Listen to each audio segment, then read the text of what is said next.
আইসিসির পূর্ব নির্ধারিত আফগানিস্তানের বিপক্ষে সিরিজ স্থগিত করায় বিগ ব্যাশ বয়কটের কথা ভাবছেন রশিদ খান। অস্ট্রেলিয়ার ফ্রাইসেঞ্জি ক্রিকেট লিগে এডিলেইড স্ট্রাইকার্সের হয়ে খেলতেন এই লেগ স্পিনার।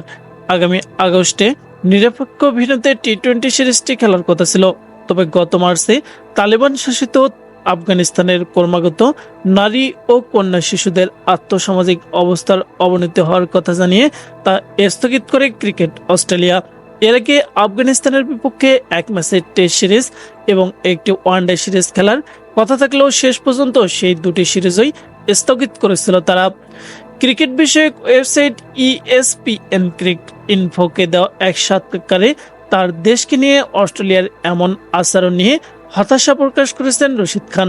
বিগ ব্যাশে খেলে নিজের দেশ ও সতীর্থদের ছোট করতে চান না বলেও জানান এই লেগ স্পিনার। এটা কষ্টদায়ক, আমরা ভালো দলগুলোর বিপক্ষে খেলতে চাই, কারণ এভাবেই ক্রিকেটে আমরা আরো উন্নত করতে পারবো। তা অস্ট্রেলিয়ার বিপক্ষে আমরা শুধু বিশ্বকাপে খেলার সুযোগ পেলেও দ্বিপাক্ষিক কোনো সিরিজ খেলতে পাই না। রশিদ খান আরো বলেন, তোমরা আমার সতীর্থদের সঙ্গে খেলতে চাও না, কিন্তু আমার সঙ্গে খেলতে চাও। এখানে পার্থক্যটা কোথায়? এর মানে হলো আমি আমার সতীর্থদের পাশাপাশি দেশকেও ছোট করছি।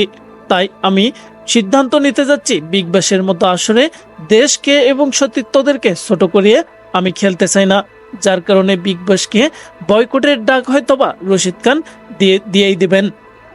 প্রিয় দর্শক, রশিদ খানের এমন পদক্ষেপ কতটা কার্যকর হতে পারে অবশ্যই আপনাদের মতামত জানিয়ে দিবেন ভিডিওর কমেন্ট বক্সে।